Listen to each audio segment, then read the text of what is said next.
CH3CH2I की reaction NaCN से होगी। किससे होगी? NaCN से होगी। तो हमें A के रूप में यहां पे उत्पाद क्या प्राप्त होगा? क्लियर हो रहा है ना? तो देखिए A के रूप में जो उत्पाद होगा, मैं यहां इसका सॉल्यूशन दे रहा हूं, ठीक है ना। A के रूप में जो उत्पाद क्या होगा? CH3CH2 और I। जब ये यहां पर NaCN से रिएक्शन करेगा तो याद रखना, ये तो C2H5 पॉजिटिव में और I नेगेटिव में, और ये Na पॉजिटिव में और Cn नेगेटिव में टूट जाएगा ना। यानी इसका पॉजिटिव इसके नेगेटिव के साथ, इसका नेगेटिव इसके पॉजिटिव के साथ। तो बेटा हमें यहां पर जो A उत्पाद में जो प्राप्त होगा उसका नाम हो जाएगा C2H5Cn। क्या मिल जाएगा? C2H5Cn। बाकी का शेष क्या रह गया उसे हमें लिखना भी नहीं होता, याद रखना आप, ठीक है ना। जो शेष रह गया उसे हमें यहां पर लिखना नहीं रहता, ठीक है। अब दूसरी बात इसकी हो रही है कि यहां पर OH से क्रिया होगी। जब ये OH से क्रिया होगी तब हमें क्या देगा, ठीक है ना। यानी कि C2H5Cn यहां मिल गया। अब दूसरा यहां से ये OH से क्रिया करेगा, OH नेगेटिव से, OH नेगेटिव से क्रिया करेगा तो बेटा यहां से हमें C2H5CONH2 प्राप्त होगा, यानी एमाइड मिलेगा, ठीक है ना। फिर ये NaOH से क्रिया करेगा। किससे करेगा बेटा? NaOH से। जब NaOH से क्रिया करेगा यहां पे ये, तो यहां से हमें क्या मिलेगा? C2H5 और यहां से Na2CO3, यानी कि कार्बन 1 2, यानी कि 2 यहां कर देंगे तो यहां से हमें मिल जाएगा Na2CO3। यानी कि जब ये NaOH एक क्षार है, ठीक है, और जब हमारा एथिल एमाइड जब किसी एक क्षार से क्रिया करेगा, ठीक है, तो क्षार से क्रिया करने से हमें क्या मिलेगा? यहां से ये NH2 क्या मिल जाएगा बेटा? C2H5NH2, ठीक है, प्लस Na2CO3, ये हमें जाके यहां पे प्राप्त हो गया। तो हमें यहां पर पहली रिएक्शन में ये पता रहना चाहिए कि A के रूप में हमें क्या प्राप्त हुआ। तो ये तो हमें A के रूप में प्राप्त हो गया, और ये हमें B के रूप में प्राप्त हो गया, और ये हमें C के रूप में प्राप्त हो गया। क्लियर हो गया ना आपको? हाँ, C के रूप में प्राप्त हो गया। क्लियर हुआ? ठीक है। अब देखिए दूसरी रिएक्शन में, जब हम लोग दूसरी रिएक्शन में चलेंगे बच्चों, तो दूसरी रिएक्शन में क्या है हमारे पास? C2H5N2Cl। फटाफट से मुझे पहले इसका नाम बताइए, इसका मुझे फटाफट से नाम बताइए। C2H5N2Cl, ठीक है, N2Cl, यानी कि इसका जो नाम बताइए मुझे। और ये क्रिया किससे कर रहा है? CuCN से, CuCN से क्रिया करेगा, ठीक है। मुझे फटाफट से पहले इसका नाम बताइए, ठीक है। इसका नाम क्या होगा यहाँ पे बेटा? यहां से जो है ना एथिल, बताइए, चलिए बताइए, नाम क्या है इसका? Ethyl diazonium chloride. क्या हो जाएगा ना? नहीं बता दे रहा हूं, एथिल डाईएजोनियम क्लोराइड। तो यहां से हमें मिल जाएगा C2H5Cn। क्या मिल जाएगा बेटा? C2H5Cn। जब C2H5Cn यहां से मिल गया, अब दूसरी रिएक्शन ये किससे करेगा? बोले दूसरी रिएक्शन हम यहां पर कराएंगे इसमें H2O से, H2O से और अम्ल की प्रेजेंट में। तो जहां से हमें प्राप्त होगा C2H5COOH, ठीक है ना। C2H5COOH प्राप्त हो जाएगा। उसके बाद तीसरी रिएक्शन ये किससे करेगा बेटा? तीसरी रिएक्शन ये करेगा अमोनिया से। जब तीसरी रिएक्शन ये अमोनिया से यहां पे करेगा तो यहां से हमें क्या प्राप्त हो जाएगा? C2H5CONH2, यानी कि यहां से जो है एक H2O बाहर निकल जाएगा, ठीक है। तो ये हमें A के रूप में प्राप्त हो गया, ये हमें B के रूप में प्राप्त हो गया, और ये किसके रूप में प्राप्त हो गया? बोले C के रूप में प्राप्त हो गया। क्लियर हुआ ना आप लोगों को? ठीक है। अब हम तीसरी रिएक्शन की ओर चल रहे हैं। जब हम तीसरी रिएक्शन पर चलेंगे बच्चों, तो तीसरी रिएक्शन में हमें देखिए यहां से क्या प्राप्त होगा, अच्छे से ध्यान दीजिए। यानी कि CH3CH2Br, जब ये पहले KCN से रिएक्शन करेगा, KCN से करेगा तो मिलेगा C2H5Cn, ठीक है ना। और जब ये LiAlH4 के द्वारा ये अपचयन करेगा तो यहां से हमें मिलेगा C2H5, ठीक है। उसके बाद हो गया CHNH2, एक अपचयन होता है तो इस तरीके से CHNH2 प्राप्त हो जाएगा। फिर ये रिएक्शन किससे करेगा? HNO2 से। याद रखना, एमीन से जब हम नाइट्रस अम्ल की रिएक्शन कराते हैं 273 केल्विन ताप पे, तो एल्कोहल बन जाते हैं। इससे क्या बन जाते हैं? एल्कोहल। तो C2H5CHOH, ठीक है ना। ये तो हमें A में प्राप्त हो गया, ये हमें B के रूप में प्राप्त हो गया, और ये हमें C के रूप में प्राप्त हो गया, ठीक है ना। तो आपको समझ में आया? मुझे फटाफट से बताइए सभी बच्चे। हाँ, ये फटाफट से बताइए, सबको बेटर समझ में आया? बढ़िया से। फिर हम लोग आगे बढ़ते हैं इसके, ठीक है।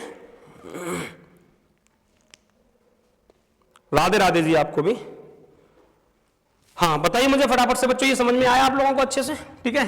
यानी निम्नलिखित अभिक्रियाओं में ए, बी और सी की संरचना देनी थी। संरचना की बात है तो यहां पर इसके अड़सूत्र ही देने हैं। क्या देना है बेटा? अड़सूत्र देने हैं। जब अड़सूत्र देने हैं तो देखिए यहां पर हमने लिया एथिल आयोडाइड, जब NaCN से रिएक्शन करेगा, ठीक है, NaCN से या NaCN से, तो यहां से हमें क्या प्राप्त मिल जाएगा? एथिल साइनाइड प्राप्त हो जाएगा। OH से करेगा तो इससे एथिल एमाइड प्राप्त हो जाएगा, NaOH से करेगा तो एथिल एमीन प्राप्त हो जाएगा। क्लियर हुआ ना? ओके, अभी बता रहा हूं, ठीक है ना।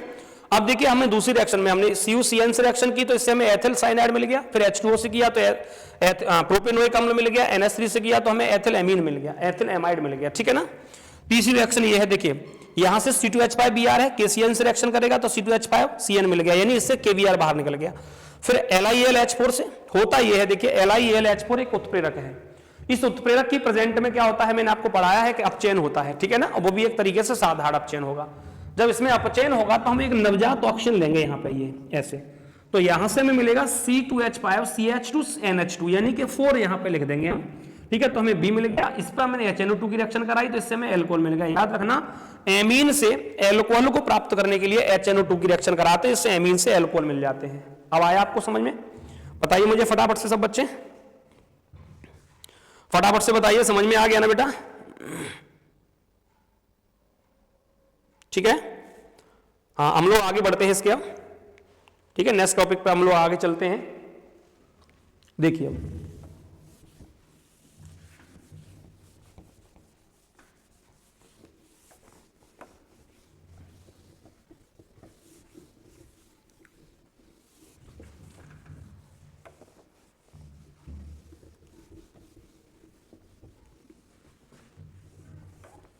चलिए नेक्स्ट देखिए, अगला क्वेश्चन है, क्रोमाइट अयस्क वायु की उपस्थिति में पोटेशियम कार्बोनेट से क्रिया करता है, ठीक है ना। अभिक्रिया है क्रोमाइट, थोड़ा बड़ा बड़ा लिखना है, क्रोमाइट अयस्क, ठीक है ना, वायु की उपस्थिति में, वायु की उपस्थिति में क्रोमाइट अयस्क वायु की उपस्थिति में पोटेशियम कार्बोनेट से क्रिया करता है। पोटेशियम, सूत्र लिख दे रहा हूं मैं इसका, K2CO3 से क्रिया करता है, ठीक है बेटा, क्रिया करता है। 2025 के अनसॉल्व्ड पेपर का क्वेश्चन है ये। क्रोमाइट अयस्क वायु की उपस्थिति में, क्रोमाइट अयस्क वायु की उपस्थिति में K2CO3 से क्रिया करता है, तो इससे हमें यह पता रखना है बेटा कि उत्पाद हमें क्या प्राप्त होगा इसमें, ठीक है ना। तो देखिए हमने यहां पे क्रोमाइट अयस्क का फॉर्मूला लिख दिया, मैंने लिखा यहां पे FeCr2O4, ये होता है हमारा क्रोमाइट अयस्क। क्रोमाइट अयस्क जो है एक लोहा धातु प्राप्त करने का एक अयस्क है, जिसका नाम क्रोमाइट अयस्क है। कलम समझ में आ रहा है ना? हाँ, लोहे के लिए प्राप्त करने का एक अयस्क का नाम है, ठीक है। अयस्क किसे कहते हैं? बोले इन्हें खनिजों से प्राप्त किया जाता है। खनिज किसे कहते हैं? मिट्टी के अंदर से प्राप्त जो यौगिक होते हैं वो खनिज कहलाते हैं, ठीक है। खनिजों में हम अधिक मात्रा में कम खर्च में हम जिन धातुओं को प्राप्त कर लेते हैं उन्हें अयस्क कहते हैं, और अयस्क से हम धातु का निष्कर्षण करते हैं। समझ में आ गया होगा ना सभी को? ठीक है, तो ये जो क्रोमाइट अयस्क है वो क्या है? एक FeCr2O4 यानी कि एक लोहे का एक अयस्क है। इसकी हमने किससे रिएक्शन कराई? K2CO3 से अभिक्रिया कराई। K2CO3 से काय की प्रेजेंट में कराई? ऑक्सीजन की प्रेजेंट में ये हमने रिएक्शन करा दी। बेटा जब ऑक्सीजन की प्रेजेंट में इस रिएक्शन को हम यहाँ पे कराएंगे तो यहाँ से हमें क्या प्राप्त होना चाहिए, ये पूछ रहा है यहाँ पे। तो यहाँ से हमें जो प्राप्त होगा वो होगा K2CrO4 प्लस Fe2O3, K2CrO4 यानी कि पोटेशियम क्रोमेट, क्या मिलेगा यहाँ पे? Potassium chromate plus Fe2O3 plus CO2, ठीक है, ये रिएक्शन हमें प्राप्त हो जाएगी। अब देखिए यहां पर रिएक्शन को बैलेंस करेंगे, तो बैलेंस करने के लिए देखा हमने Fe यहाँ पे 2 है तो हमने यहाँ पे 2 कर लिया, Cr कितने हो गए? 4 हो गए। यहां पर हमारे पास Cr कितना है जाके? FeCr2O4, ठीक है ना। यहां पर हमारे पास Cr जो हो गए वो 1 ही है, ठीक है। उसके बाद में हमारे पास कार्बन यहाँ पे 1 है, तो यहाँ 1 है। ऑक्सीजन देखिए, ऑक्सीजन हमने देखा यहाँ पे 4 और 3 7 और 2 9, यहाँ पे ऑक्सीजन 4 दूनी 8, 8 और 3 हो गए जाके 11, 11 और 2, ठीक है, 11 और 2 कितने हो गए जाके? 11 और 2 13, ठीक है ना। यानी कि बैलेंस नहीं है रिएक्शन ये। जब इस रिएक्शन को हम लोग बेटा बैलेंस करेंगे तो बैलेंस करने के लिए हम क्या करेंगे, यहां पर हम 2 ना करके यहां करेंगे 4। कितना करेंगे 4। यहां जब हम 4 करेंगे तो यहां पे हम कर देंगे 8। ठीक है, इसी अंक से बैलेंस होगी। बैलेंस में बहुत ज्यादा टाइम वेस्ट नहीं कर रहा। 2 2 जा 4 यहां पे हो गया ये। ठीक है, CR यहां पर हो गए जाके कितने 8, तो यहां भी 8 हो गए। Fe यहां पे 4 हो गए, यहां भी 4 हो गए। ठीक है, अब हम बात करते हैं कार्बन की, यानी कि कार्बन के बाद में पोटेशियम की। ठीक है, तो यहां भी 8 कर देंगे। कार्बन भी 8 हो गए तो हम यहां भी 8 कर देंगे। ठीक है, पूरी रिएक्शन आपकी ये बैलेंस हो गई। अब ऑक्सीजन रह गए केवल, तो यानी ऑक्सीजन को जब हम बैलेंस करेंगे तो ऑक्सीजन को बैलेंस करने के लिए हमें कितना करना है, यहाँ पे 7 करना है। ठीक है ना, 7, यानी कि पूरी रिएक्शन आपकी बैलेंस हो गई। ठीक है, मैंने बहुत ज्यादा टाइम वेस्ट नहीं किया। बैलेंस करने के लिए हमें LHS to RHS यानी एलिमेंट्स बराबर हो जाने चाहिए, रिएक्शन आपकी बैलेंस हो जाएगी। ठीक है बेटा, ठीक है। अगला क्वेश्चन देखिए, यानी कि हाँ ध्यान दीजिए एक बार, क्रोमाइट अयस्क ये हो गया, K2CO3 के साथ रिएक्शन करेगा ऑक्सीजन की प्रेजेंट में, तो इससे हमें क्या प्राप्त होगा, पोटेशियम क्रोमेट। Fe2O3 हेमेटाइड होता है, जो एक लोहे का, ये भी एक अयस्क है। अयस्क के रूप में फिर से हमें लोहा मिलेगा। ठीक है, और CO2 गैस निकल जाएगी इससे बाहर। समझ में आ गया ना आपको? हाँ, फटाफट से बताइए, क्लियर हुआ बेटा? ठीक है, अगला देखिए, अगला है बेटा यहाँ पे दूसरी रिएक्शन है, पोटेशियम डाइक्रोमेट सल्फ्यूरिक अम्ल की उपस्थिति में फेरस सल्फेट से क्रिया करता है। ठीक है, पोटेशियम डाइक्रोमेट, फटाफट से मुझे इसका फॉर्मूला बताइए। पोटेशियम डाइक्रोमेट का फॉर्मूला क्या होता है? जो बच्चे क्लास ले रहे हैं उनमें से मैं पूछ रहा हूं, पोटेशियम डाइक्रोमेट का मुझे फॉर्मूला बताइए फटाफट से। ठीक है ना, पोटेशियम डाइक्रोमेट सल्फ्यूरिक अम्ल की उपस्थिति में फेरस सल्फेट से क्रिया करता है। पोटेशियम डाइक्रोमेट सल्फ्यूरिक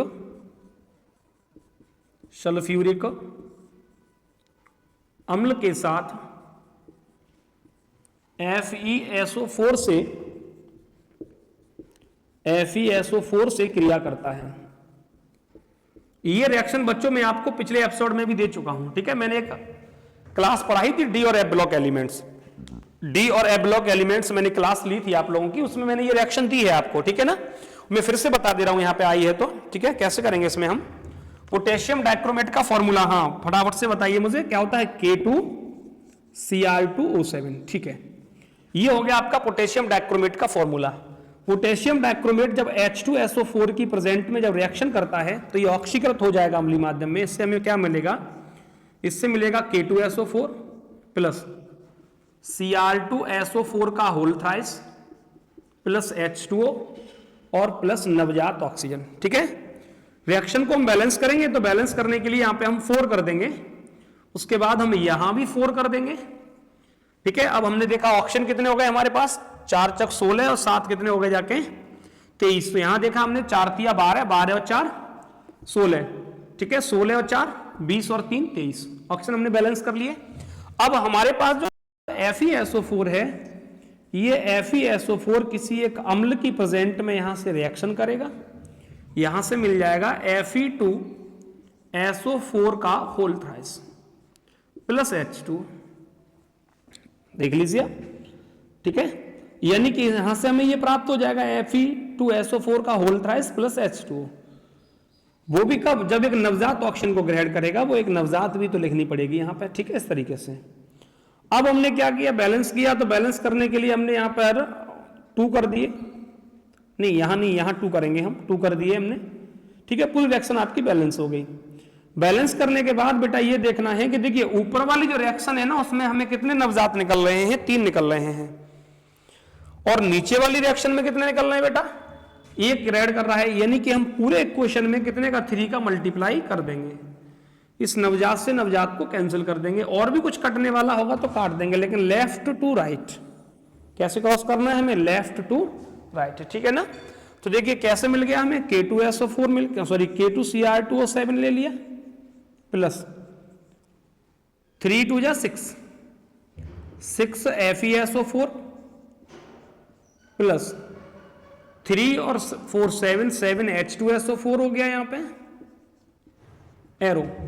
उसके बाद हो गया K2SO4 प्लस Cr2SO4 का होल थ्राइस हो गया, 3 Fe2SO4 का होल थ्राइस हो गया, और उसके बाद 7 H2O होगा, ठीक है, ये आपकी एक बैलेंस रिएक्शन हो गई। आप इसमें चेक कर सकते हैं पूरी रिएक्शन आपकी बैलेंस है, ठीक है ना। तो इस तरीके से ऐसी रिएक्शन जहां आती हैं और नवजात ऑक्सीजन से हम नवजात ऑक्सीजन को कैंसिल करके उसके बाद करते हैं। नवजात ऑक्सीजन का प्रयोग कलर को उड़ाने में किया जाता है, ठीक है ना। हाँ, जो नवजात ऑक्सीजन होती है उसका प्रयोग कहाँ करते हैं हम, किसी भी धातुओं के कलर को या किसी भी वस्तु के कलर को उड़ाने के लिए इसका प्रयोग किया जाता है। क्लियर हो गया ना, ठीक है, आगे बढ़ते हैं। तीसरी रिएक्शन है पोटेशियम परमैंगनेट को 513 केल्विन तक हम गर्म करते हैं। तीसरी रिएक्शन पोटेशियम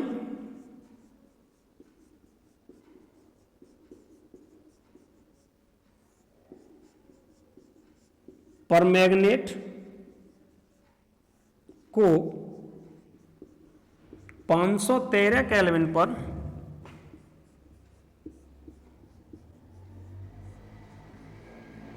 गर्म करते हैं, ठीक है ना। जब पोटेशियम परमैंगनेट को हम 513 केल्विन पर गर्म करते हैं बेटा, तो इससे हमें क्या प्राप्त होगा। यहां पे पोटेशियम परमैंगनेट होता है KMnO4। जब KMnO4 को हमने 513 केल्विन पर जाके गर्म किया बेटा, तो इससे हमें क्या प्राप्त होगा। देखिए 513 केल्विन पर गर्म करेंगे K2MnO4 plus MnO2 plus O2, ये रिएक्शन हो जाएगी आपकी। बैलेंस करेंगे पूरी रिएक्शन को, बैलेंस करने के लिए देखेंगे हम पूरी रिएक्शन आपकी बैलेंस भी है, ठीक है ना। तो हमें ये प्राप्त हो जाएगा। पोटेशियम परमैंगनेट को 513 केल्विन पर गर्म करने से क्या मिलेगा हमें, बोले पोटेशियम मैग्नेट मिलेगा। क्या मिलेगा, इसका नाम है पोटेशियम मैग्नेट K2MnO4, ठीक है। बाकी का हमें पाइरोल साइड प्राप्त हो जाएगा MnO2। तो पाइरोल साइड से भी तो हम पोटेशियम परमैंगनेट बनाने की विधि मैंने आपको पढ़ाई थी, वहां भी ये रिएक्शन कराई थी। पाइरोल साइड मिल जाएगा, ऑक्सीजन जो है वो उड़ जाएगा, अलग हो गया। क्लियर हो गया ना। हाँ बताइए मुझे फटाफट से, सबको क्लियर हुआ, ठीक है। अगला क्वेश्चन देखिए अब आप लोग। कार्बोक्सिलिक अम्ल को बनाने की 2 विधियां लिखनी है और इसके 3 रासायनिक गुण भी देने हैं, ठीक है। क्वेश्चन क्या है, कार्बोक्सिलिक अम्ल। क्वेश्चन को लिखूंगा नहीं, थोड़ा ऐसे ही समझ लीजिए आप लोग। कार्बोक्सिलिक अम्ल को बनाने की 2 विधियां लिखनी है और बेटा 3 इसके रासायनिक गुण देने हैं। क्या करना है, 3 रासायनिक गुण देने हैं। 2 बनाने की विधियां, बनाने की विधियों को जो एग्जाम में आ जाता है ना, विरचन के नाम से आ जाता है। विरचन विधियां लिखिए, विरचन का मतलब होता है बनाने की विधियां, ठीक है ना। तो देखिए कार्बोक्सिलिक अम्ल RCOOH की विरचन विधि, विरचन विधि, और दूसरा फिर क्या करना है, बोले इसके रासायनिक गुण, यानी कि विरचन विधि और 3 रासायनिक गुण, 3 रासायनिक गुण देने हैं। और विरचन विधि कितनी देनी है, 2। कितनी देनी है बेटा, बोले 2 विरचन विधि देनी है। क्लियर हो गया ना, ठीक है। हाँ R1COOH, यानी कि इसे देने के बाद क्लास आपकी फिनिश कर देंगे, ठीक है बेटा। हाँ पहले पूरे को इसे देंगे, उसके बाद आपकी क्लास को फिनिश करेंगे, ठीक है। इस क्वेश्चन को कराने के बाद आपकी क्लास को फिनिश कर देंगे, इसलिए अच्छे से ध्यान देना यहां पे। यानी कि हमें कार्बोक्सिलिक अम्ल को बनाने की विधियां, तो देखिए जब हम बनाने की विधि की अगर बात करेंगे तो बनाने की सिर्फ हमें 2 विधियां देनी है। बनाने की विधियां, तो बनाने की हमें 2 विधियां यहां पर देनी है। तो पहली विधि क्या हो गई, यहां पे पहली विधि हो गई एल्डिहाइड, एल्डिहाइड के ऑक्सीकरण से, ठीक है ना, ऑक्सीकरण से। ध्यान देना अच्छे से।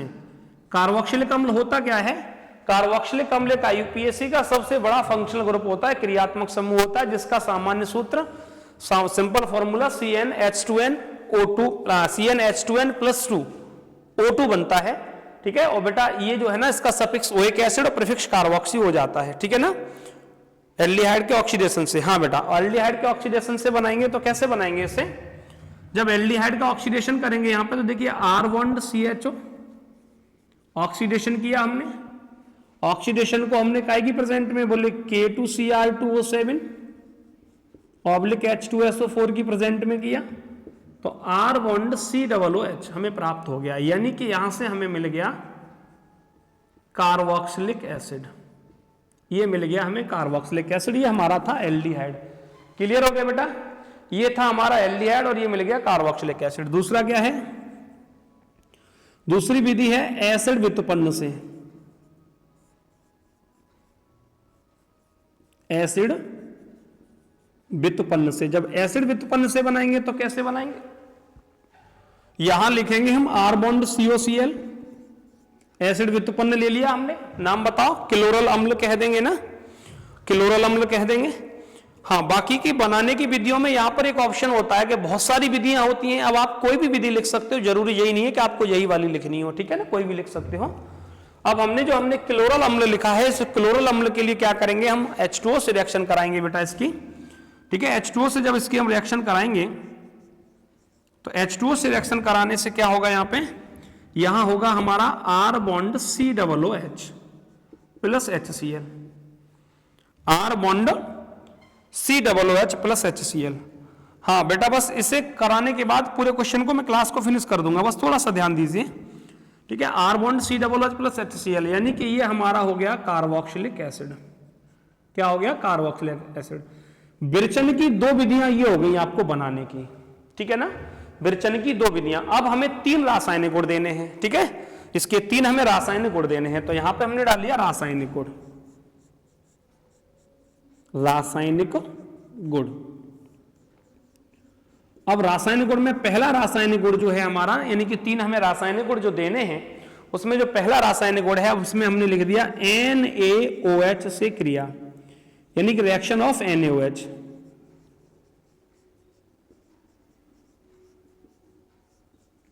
NaOH, जब NaOH से इसकी रिएक्शन देंगे तो कैसे होंगे, देखिए, R bond COOH plus NaOH होगा क्या, जो COOH होता है इससे ओनली केवल हाइड्रोजन समूह जो है प्रतिस्थापित होगा, इसकी जगह पे Na जुड़ जाएगा, R बॉन्ड COONA ये हो गया प्लस H2O। क्लियर हो गया ना? यहां से हमें मिल गया R bond COONA plus H2O, ठीक है ना। नाम क्या हो जाएगा इसका? इसका नाम तो एसिटिक एसिड है, लेकिन इसका नाम हो जाएगा सोडियम एसीटेट। बाकी के हम कार्बोक्सिलिक एसिड भी कह सकते हैं, सोडियम कार्बोक्सिलिक एसिड। क्लियर? इस तरीके से सोडियम कार्बोक्सिलिक एसिड हमें प्राप्त हो जाएगा। दूसरा क्या हो गया इसमें? दूसरी होगी रिएक्शन ऑफ PCl5। PCl5 से रिएक्शन होगी। बताइए मुझे, जहां भी PCl5 रिएक्शन करता है तो उससे हमें क्या क्या प्राप्त होता है, ठीक है। हाँ, PCl5 वाली रिएक्शन और बताइए मुझे फटाफट से। इसमें PCl5 रिएक्शन करेगा तो क्लोरल अम्ल बनेगा, ये मैंने आपको बता दिया, ठीक है, लेकिन रिएक्शन आपको देनी है, फटाफट से इसकी रिएक्शन दीजिए मुझे, इसमें क्या मिलेगा, ठीक है, PCl5 की।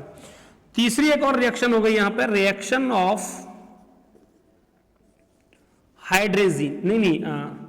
हाइड्रोजोइक एसिड, ठीक है, HN3H, नहीं POCl3 तो मिलेगा, फटाफट से रिएक्शन भी लिखेंगे हम, कैसे करेंगे देखिए, R बॉन्ड COOH, जब ये PCl5 से रिएक्ट करेगा, यहां से हमें मिलेगा R बॉन्ड COCl प्लस दूसरा यहां से मिल गया हमें H2O, नहीं सॉरी POCl3, क्या लिख दिया मैंने, POCl3 प्लस HCl, ये हमें मिलेगा। क्लियर हो गया ना आपको?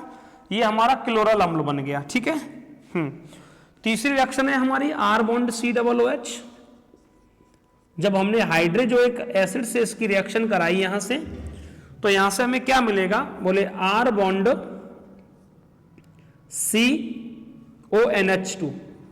CONH2, ठीक है ना। R बॉन्ड यानी हाइड्रोजोइक एसिड से R बॉन्ड CONH2, ठीक है ना, CONH2। एक मिनट होगा ना बेटा, हाँ ये तो सही है, इसमें नहीं CONH2 नहीं बनेगा, R बॉन्ड NH2, यानी कि एमीन बन जाएगा, R bond NH2 plus CO2 plus N2, ठीक है ना, N2। हाँ, ये रिएक्शन हो जाएगी आपकी, कार्बन डाइऑक्साइड और नाइट्रोजन अलग हो जाएगी, यानी कि एमीन प्राप्त हो जाएगा। क्या प्राप्त हो जाएगा? एमीन। अब मुझे फटाफट से ये बताइए, जो मैंने लास्ट वाली जो हाइड्रोजोइक एसिड से रिएक्शन लिखी है बेटा, इस रिएक्शन का नाम क्या होगा? मुझे फटाफट से आप लोग बता दो एक बार, इस रिएक्शन का नाम क्या होगा? जो मैंने लास्ट में जो रिएक्शन लिखी है, इस रिएक्शन का नाम क्या होगा? जहां N3H से रिएक्शन होती है, जहां N3H से रिएक्शन होती है, उस रिएक्शन का नाम क्या होता है? फटाफट से मुझे बता दीजिए इसमें। वेरी गुड, हाँ, सिम्ट रिएक्शन, वेरी गुड, सही है। यानी इसका नाम क्या होगा, सिम्ट रिएक्शन। सिम्ट रिएक्शन, ठीक है ना, सिम्ट अभिक्रिया के नाम से भी आपकी आ सकती है। तो इस तरीके से बच्चों आज की जो क्लास में जो मैंने आप लोगों को जो टॉपिक दिए हैं, मोस्ट इंपोर्टेंट टॉपिक दिए हैं, अगर आपको फर्स्ट क्वेश्चन नहीं समझ में आया हो तो एक बार रिपीट करके फिर से वीडियो को देख लें, जिससे आपको क्वेश्चन समझ में आ जाए, ठीक है ना। एग्जाम से पहले अगर आप इन सभी क्लासों को देखते हुए रिएक्शनों को जाएंगे, यही आपको एग्जाम में मिलेंगी वहां पे, ठीक है। इसलिए इन सभी वीडियोस को एक बार जो है जितनी मैं लाइव सेक्शन में क्लास में दी है उन सबको एक बार सही से देखिए, ठीक है। आई होप आज की क्लास को हम यही समाप्त करते हैं। जय हिंद, जय भारत। अच्छा, पहले का उत्पाद दिया, वेरी गुड। चलिए बढ़ते हैं आगे। फर्स्ट रिएक्शन है, देखिए हमने यहां पे लिख लिया C6H5NH2, यानी कि ये एनिलीन का फॉर्मूला है। और हम ये देख पा रहे हैं कि रिएक्शनों में जितनी भी रिएक्शन है सभी एरोमेटिक में से हैं। किसमें से आती है, एरोमेटिक में से। बच्चों यहां से एक बात क्लियर ये भी होती है कि देखिए क्वेश्चन जब आता है या तो एरोमेटिक में से ही आ जाएगा वो, या फिर एलिफेटिक में से ही आ जाएगा, किसी न किसी एक ही स्थिति पर आएगा। कभी कभी एक ही कंपाउंड उठा लेते हैं, उसकी सभी रिएक्शनें पूछ लेते हैं, कभी कभी वो कंपाउंड बिल्कुल भी नहीं आता। इसका मतलब यह है कि ऑर्गेनिक का हमें पूरा पोर्शन बेहतर तरीके से तैयार करना पड़ेगा अगर हमें अच्छे से अच्छे नंबर लेके आने हैं तब, ठीक है ना। हाँ, अगर बेहतर रिजल्ट लेके आना है तो हमें सारे जो है क्वेश्चन बेहतर तरीके से ही तैयार करने पड़ेंगे। तो देखिए हमारे पास सभी एरोमेटिक है, यानी ये भी हमारा क्या है, एनिलीन है। एनिलीन है, ये भी हमारा क्या है, एनिलीन है। ये भी क्या है, बोले एनिलीन है। हर जगह एनिलीन ही तो आ रहा है, C6H5NH2। अगर इसमें C6H5NH2 जो एनिलीन है वो क्लोरोफार्म और एल्कोहलिक KOH से रिएक्शन करता है, तो रिएक्शन करने से बच्चों क्या होता है कि जो क्लोरोफार्म होता है उस क्लोरोफार्म के यहाँ पे शुद्धता की भी जांच कराते हैं सभी क्रिया से। यानी कि इस अभिक्रिया के द्वारा एनिलीन की भी हमें यहाँ पे परीक्षण करा सकते हैं, क्लोरोफार्म की शुद्धता की भी जांच कराते हैं, इसमें एनिलीन का हम परीक्षण भी कर सकते हैं। तो इससे हमें क्या मिलेगा यहाँ पे बच्चों, इससे हमें यहाँ पर मिलेगा C6H5NC प्लस KCl और प्लस H2O, ये रिएक्शन हो जाएगी। बाकी का हम बैलेंस करेंगे तो बैलेंस के लिए यहाँ भी 3 कर देंगे और हम यहाँ भी 3 कर देंगे और हम यहाँ भी 3 कर देंगे, ठीक है। हमारी पूरी रिएक्शन बैलेंस है। यानी हमें जो यहाँ से प्रोडक्ट मिला है उस प्रोडक्ट का नाम है फेनिल आइसोसाइनाइड। कौन सा प्रोडक्ट मिला है बच्चों, फेनिल आइसोसाइनाइड मिला है, जिसका मॉलिक्यूलर फॉर्मूला होता है C6H5NC। बच्चों इसके अंदर बहुत ही तीव्र दुर्गंध आती है, एक तरीके से पॉइजन है, आइसोसाइनाइड है तो जहर है। एक बहुत तीव्र दुर्गंध आती है जो क्लोरोफार्म और एनिलीन की शुद्धता की जांच देती है। इसी रिएक्शन को हम यहाँ पर एक और नाम से जानते हैं, जिसका नाम है कार्विल एमीन अभिक्रिया। कौन सा नाम है बेटा, इसी रिएक्शन का एक दूसरा नाम है कार्विल एमीन अभिक्रिया। तो देखिए एक एक रिएक्शन कितने कितने तरीके से पूछी जा सकती है। बोले कार्विल एमीन अभिक्रिया पर टिप्पणी लिखिए, फिर भी हमें यही रिएक्शन करनी है। और अगर ऐसे आ गया निम्नलिखित अभिक्रिया को पूर्ण कीजिए, तब भी आपको याद होना चाहिए कि हमें यही रिएक्शन करनी है। और अगर ऐसे आ गया कि कैसे प्राप्त करेंगे एनिलीन से फेनिल आइसोसाइनाइड, तब भी हमें यही रिएक्शन करनी है। और अगर ऐसे आ गया कि एनिलीन की शुद्धता की जांच, फिर भी हमें यही रिएक्शन करनी है। यानी कि कई तरीके से एक एक रिएक्शन को पूछा जा सकता है। इसलिए क्या करना है बच्चों, बेहतर तरीके से हमें इसे तैयार करके लेके चलना है, ठीक है ना। फटाफट से बताइए, मेरी आवाज बाकी के सब लोगों के पास पहुंच रही है और आप लोगों को क्लियर समझ में भी आ रहा है, बच्चों को नहीं आ रहा, बताइए मुझे फटाफट से सब लोग, उसके बाद मैं आगे बढ़ूं फिर, ठीक है। चलिए देखिए अगला है यहाँ पे C6H5NH2 प्लस Br2 रिएक्शन करेगा, ठीक है, okay. C6H5NH2 plus Br2 reaction करेगा और वो भी ब्रोमीन, हमारा जली ब्रोमीन है। एनिलीन के साथ में जब ब्रोमीन की रिएक्शन होगी बच्चों एरोमेटिक में है, तो यहां से हमें क्या प्राप्त होगा, तो देखिए यहां से जो हमें प्राप्त होगा तो यहां पे हम क्या करेंगे, बेंजीन पहले रिंग को बनाएंगे, क्योंकि इस रिएक्शन को हमें क्या है कि पोजीशन दिखानी है। जब इस रिएक्शन के लिए हमें पोजीशन दिखानी है तो हम पहले बेंजीन रिंग तैयार करेंगे, उसके बाद ऊपर लिखेंगे यहाँ पे NH2 लिखेंगे। इसका मतलब ये हमारा एनिलीन बन गया।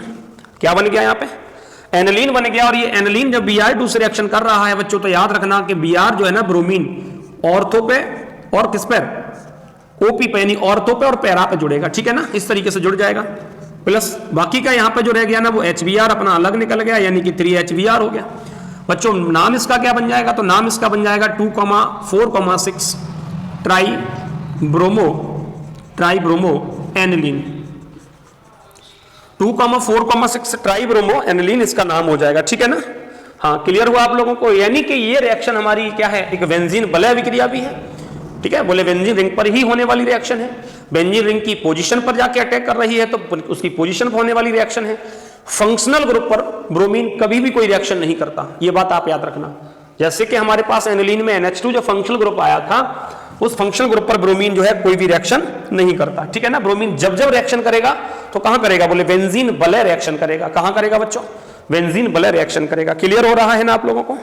आगे बढ़ते हैं, देखिए तीसरी रिएक्शन है आपके पास में, ये भी हमारे पास एनिलीन लिखा हुआ है, CH3CO का होल ट्वाइस और रिएक्शन करेगा इस पर, यानी कि एसिटिक एनहाइड्राइड की अभिक्रिया होगी। जब यहां पर एसिटिक एनहाइड्राइड अभिक्रिया करेगा तो यहां से हमें क्या मिलेगा बेटा, यहां पर एसिटिक एनहाइड्राइड अभिक्रिया करेगा तो देखिए यहां से क्या होगा कि जो एसिटिक एनहाइड्राइड है वो अपने दोनों समूह में टूट जाएगा, यहां से एक हाइड्रोजन निकलेगा। जो एनिलीन है, एनिलीन के पास में जो हाइड्रोजन है, NH2 के पास में जो हाइड्रोजन है वहां से एक हाइड्रोजन निकलेगा। एसिटिक एनहाइड्राइड से CH3COO एसिटेट आयन निकलेगा और दोनों की रिएक्शन होकर हमें यहां से क्या मिल जाएगा, CH3COOH प्राप्त हो जाएगा।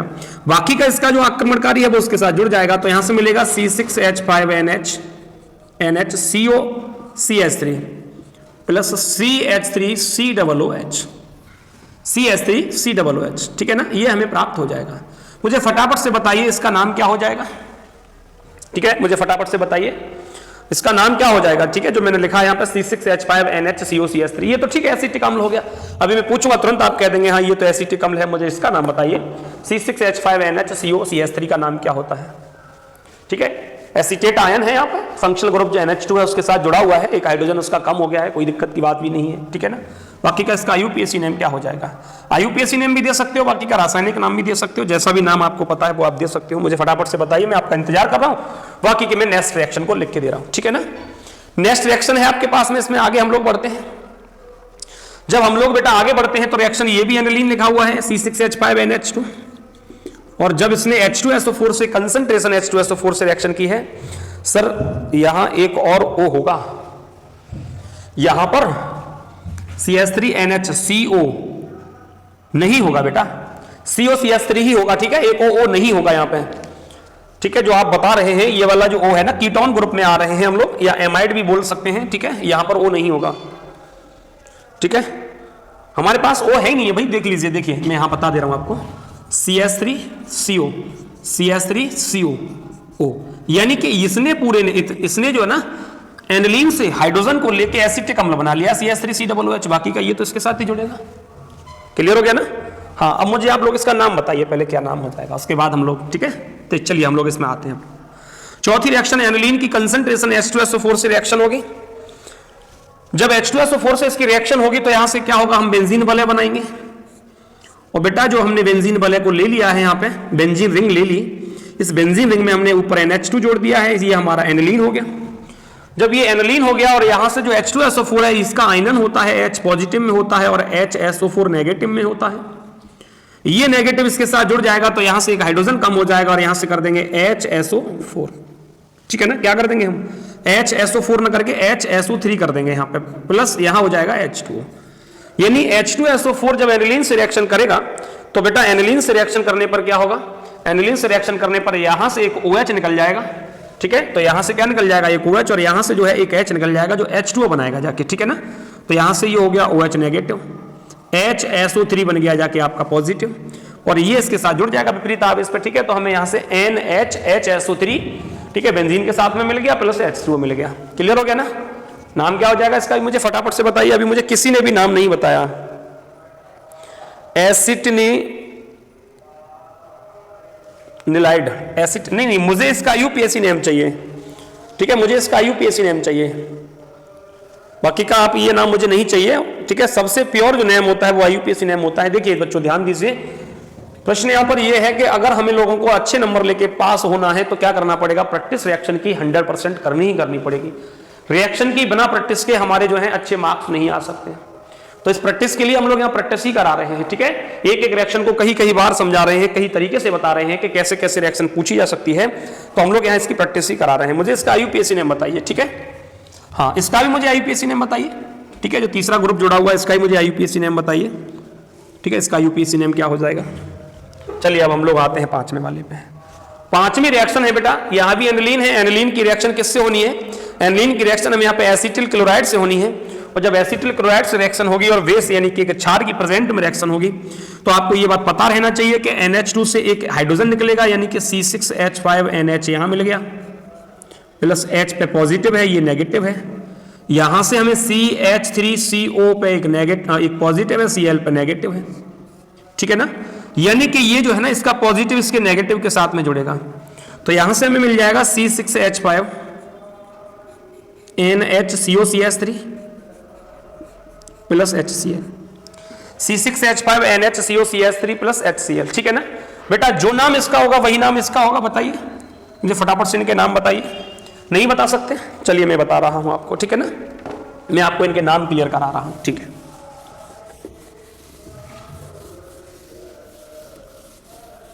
देखिए फर्स्ट है C6H5, जो C6H5 लिखा हुआ है इसे हम बेंजीन वलय के रूप में बना दें तो कैसा रहेगा, ठीक है। इस तरीके से एक बेंजीन रिंग बना ली हमने, NHCOCH3, यही तो बन गया ना आपका NHCOCH3, acetate cyclo hex 2,4,6 try ENE aniline. नहीं बेटा ये नहीं होगा, ठीक है ना। देखिए मैं बता दे रहा हूं आपको, कोई दिक्कत नहीं है।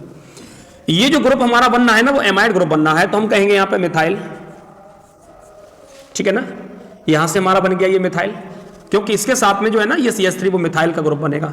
यहां हम एमाइड के साथ आ रहे हैं, जब एमाइड के साथ आएंगे इसमें आपको एक बात समझनी होगी, बेंजीन रिंग को या तो आप एल्काइल ग्रुप ले लीजिए या फिर आप इसे एल्काइल ग्रुप ले लीजिए, ठीक है। किसी एक को लेंगे, जब किसी एक को लेंगे तो हम यहां बोलेंगे फिनाइल, यानी बेंजीन रिंग को मैंने एल्काइल ग्रुप ले लिया। जब बेंजीन रिंग को एल्काइल ग्रुप ले लिया तो मैं लिख दिया फिनाइल। अब देखिए 1 और 2 दो कार्बन है ना, तो एथ 1 एमाइड, ओके, फिनाइल एथ 1 एमाइड, ठीक है। आगे बढ़ते हैं हम लोग, इसकी तरफ आते हैं। इसका नाम क्या हो जाएगा, तो इसका जो IUPAC नेम हो जाएगा वो हो जाएगा यहां पे एमिनो, बोले 1 एमिनो,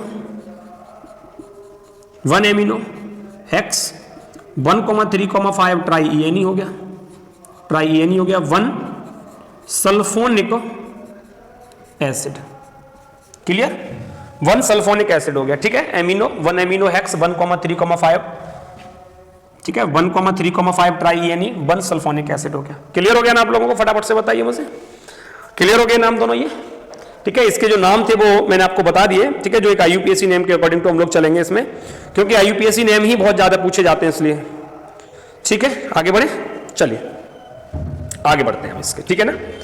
नेक्स्ट आगे भी कुछ रिएक्शन दी हुई है जिन्हें आपको जो है पूर्ण करके लिखना है, यानी कंप्लीट रिएक्शन लिखनी है, ठीक है। देखिए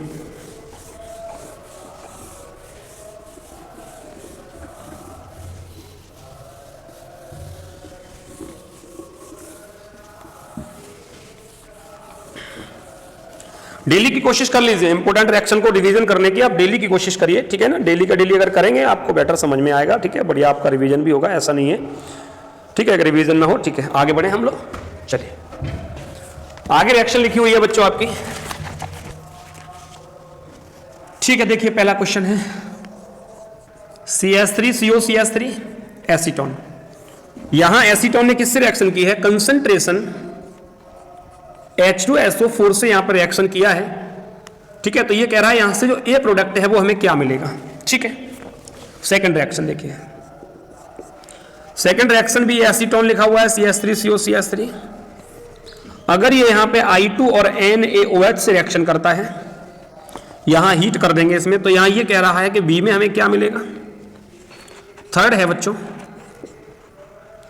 CH3CHO, यानी ये दिया हुआ हमारा एसिटल्डिहाइड, और जब एसिटल्डिहाइड यहां पे डाइल्यूट NaOH से रिएक्ट करेगा तो डाइल्यूट NaOH से रिएक्ट करने से हमें C मिलेगा, और जब इसे हम यहां पे हीट करेंगे तो यहां से हमें क्या मिलेगा, बोले D मिलेगा, ठीक है ना।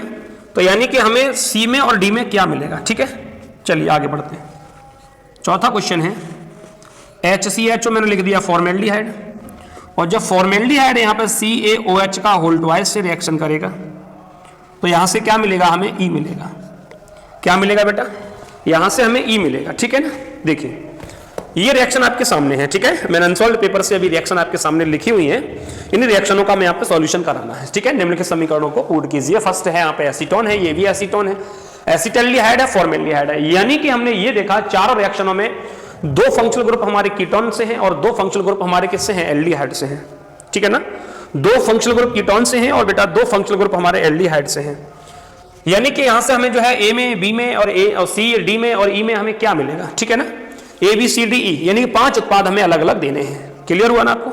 चलिए बढ़ते हैं आगे। देखिए बच्चों, एसीटोन जो होता है ना, एसीटोन जो होता है वो कीटोन फंक्शनल ग्रुप का हमारा फर्स्ट कैंडिडेट है। इसके प्रथम समूह में ही 3 कार्बन परमाणु होते हैं, ठीक है ना, 3 कार्बन एटम होते हैं। जब ये H2SO4 से यहां पर रिएक्ट करेगा, और ये भी याद रखोगे इसका मतलब है यहां पे इसका आसवन करते हैं।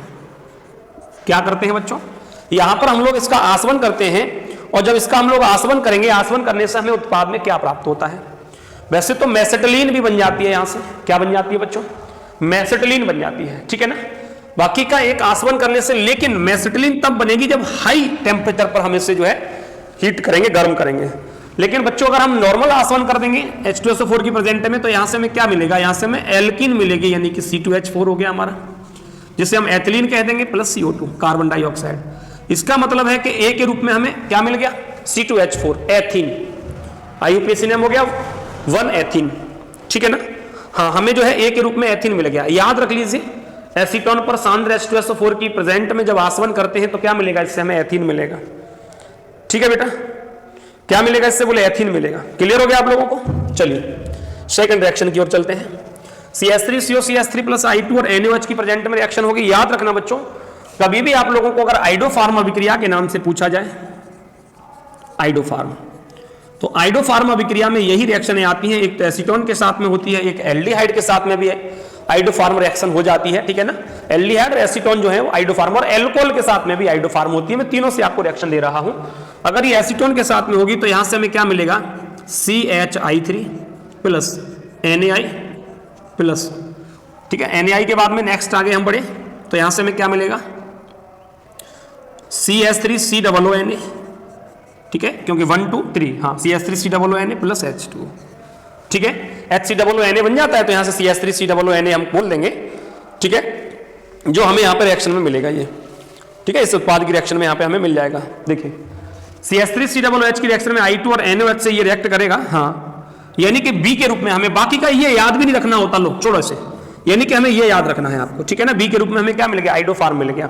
अभी मैं इन तीनों रिएक्शनों की यहाँ पे एक एक्सप्लेन भी करके दिखाऊंगा। देखिए मैं यही बता दे रहा हूँ, ठीक है, यहाँ बता दे रहा हूँ। अगर हमने यहाँ पर ले लिया C2H5I, C2H5OH, जब ये I2 से रिएक्ट करेगा, NaOH की साथ में रिएक्शन करेगा, तो हम यहाँ पर डेल्टा बना लेते हैं। बच्चों ये रिएक्शन मिलता है CHI3 plus NaI plus HCOONA plus H2। बाकी का हम बैलेंस कर लेते हैं, ठीक है। सिर्फ बैलेंस के अंक इधर उधर जाते हैं। अगर CH3CHO के साथ में हमने लिख लिया I2, NaOH की प्रेजेंट यहां भी ले ली, डेल्टा बनाएंगे, यहां से ही मिलेगा CHI3 plus NaI plus HCOONA, यहां से हो गया, प्लस H2 हो गया। और अगर हमने एसीटोन के साथ में लिया तो मैंने भी रिएक्शन आपको लिखी थी, ठीक है ना। इस तरीके से ये रिएक्शन आइडोफार्म के रूप में तीनों रिएक्शनें आती हैं, एथिल अल्कोहल, एसिटाल्डिहाइड और एसीटोन, जो एक आइडोफार्म रिएक्शन को देती हैं, ठीक है। यानी कि बी के रूप में हमें क्या मिल गया? आइडोफार्म मिल गया। क्या मिल गया यहाँ पे? आइडोफार्म। ए के रूप में क्या मिल गया बेटा? ए के रूप में हमें एसिटिलीन मिल गई, ठीक है। अगला है हमारा एसिटाल्डिहाइड, जब डाइल्यूशन NaOH से रिएक्शन करेगा। बेटा जब एसिटाल्डिहाइड हमारा डाइल्यूशन NaOH से रिएक्शन करेगा तो यहां से हमें क्या मिलेगा? तो यहां से जो हमें उत्पाद में जो प्राप्त होगा वो हमें यहां पे प्राप्त होगा C4H6O3, C4H6O3, ठीक है ना। C4H6O3 जो हमें प्राप्त हो गया, बोले इसका कोई भी तो दूसरा फॉर्मूला भी तो ऐसा होगा जिससे हम फंक्शनल ग्रुप को पहचान पाएंगे, ठीक है। और जब फंक्शनल ग्रुप को हम पहचानेंगे तभी इसमें लिखेंगे, लेकिन फंक्शनल ग्रुप को जब पहचानेंगे तभी हमारा नाम क्लियर होगा। इसमें यह भी है, जब तक फंक्शनल ग्रुप को नहीं पहचानेंगे तब तक हमारा नाम भी क्लियर नहीं होगा, ठीक है ना।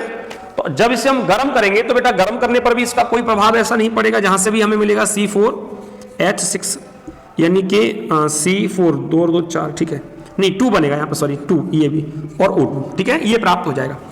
जो हमें ये फॉर्मूला मिला है ना वो CnH2n-2O2, ठीक है ना, ये फॉर्मूला बन रहा है। जब ये फॉर्मूला बनना है तो इसी से हमारा बन गया C4H6O2 ऐसे करके, ठीक है। जो हमें डाइल्यूट NaOH से रिएक्शन करेगा, CH3CHO की प्रेजेंट में होगा, तो यहां से C4H6O2 यहां प्राप्त हो गया, यहां से भी फिर से हमें प्राप्त हो गया C4H6O2। क्लियर हो गया ना, ठीक है। आगे देखिए चौथी अभिक्रिया में कह रहा है फॉर्मेल्डिहाइड। जब फॉर्मेल्डिहाइड की रिएक्शन होगी यहां पर CaOH के होल ट्वाइस से, किससे होगी बेटा? CaOH के होल ट्वाइस से होगा। तो CaOH का होल ट्वाइस रिएक्शन होने से क्या प्राप्त होगा? तो E के रूप में जो हमें प्राप्त होगा C6H12O6, जिसे फार्मोस कह देंगे। क्या कह देंगे? फार्मर्स। क्लियर हुआ ना आप लोग? यानी कि इस तरीके से जो है ना ये रिएक्शनें जो मैंने दी है, ठीक है, ए बी सी डी, केवल फॉर्मूले देने हैं कि इसके रूप में हमें क्या प्राप्त होगा।